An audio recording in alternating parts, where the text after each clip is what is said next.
Tomorrow, Real Madrid faces Girona. It's La Liga, presented to you also by the Madridiistas perspective. Ladies and gentlemen, so we are facing Girona tomorrow, who currently sit at 8th place with only 22 points, 11 behind us.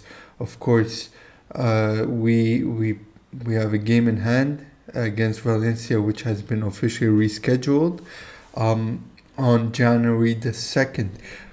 Also, just under 5 hours before our game, Barcelona face off Real Betis. So hopefully we'll see how things go with them, and then we'll evaluate it afterwards after our own game. And also Atletico Madrid will be playing the day after. So if they do get the win, they will overtake us, whether or not whether we lose or draw. Except if we win, we do keep that 1 point lead.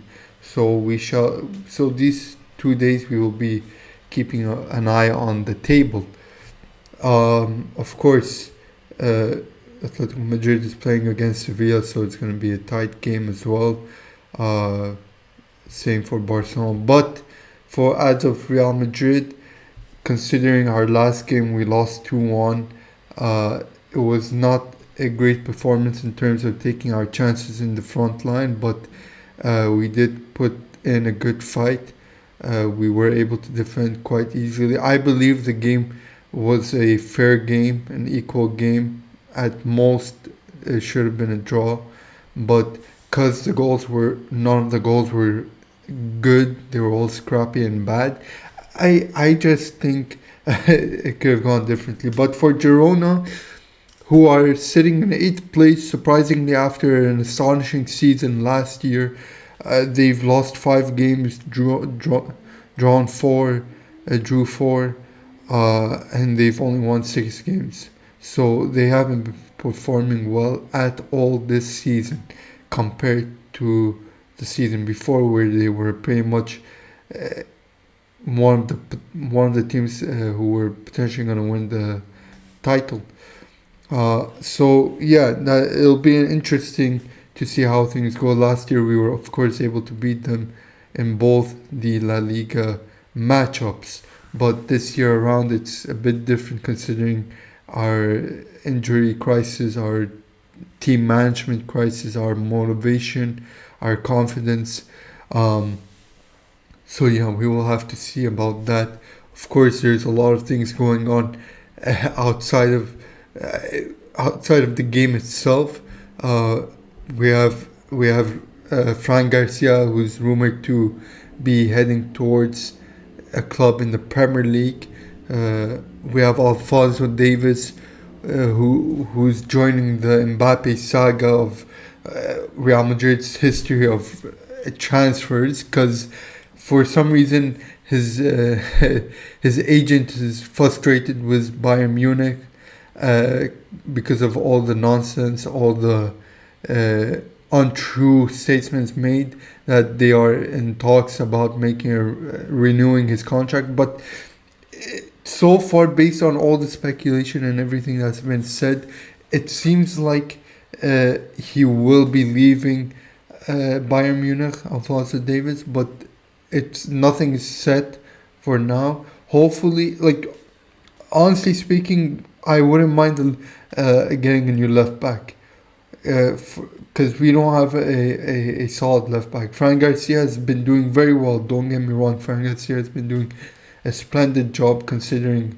his abilities, but we need someone who's able to do more, who's able to bring more to the team offensively and defensively.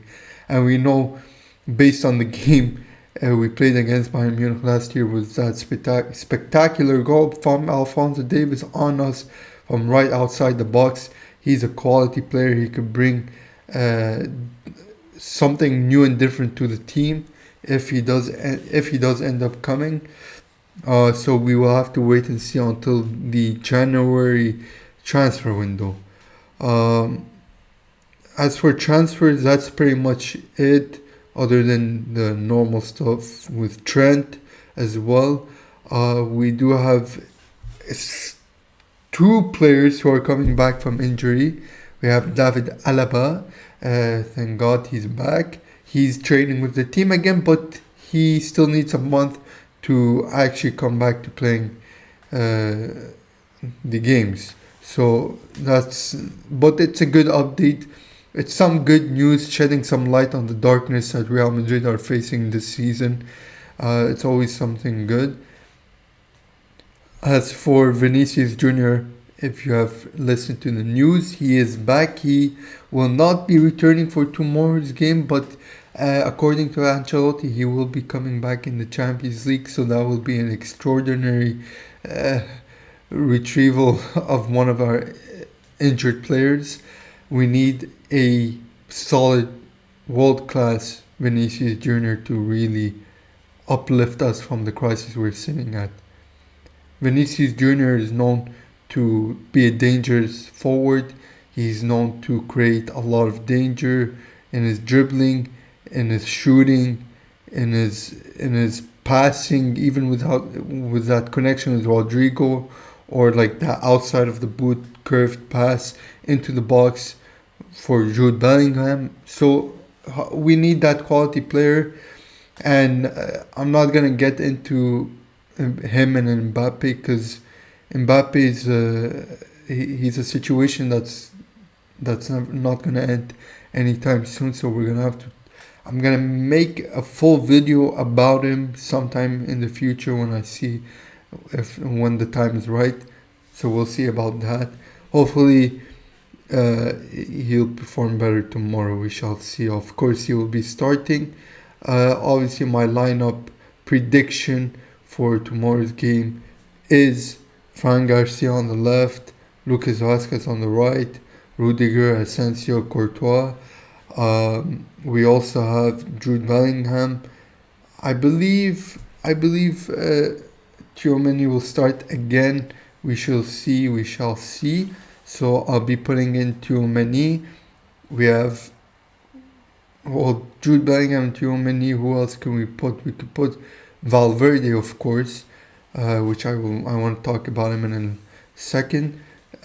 We also have Mbappe, Rodrigo, and I think Diaz would be the right fit. So I think that's already the right moves to do. I'm not sure, ladies and gents.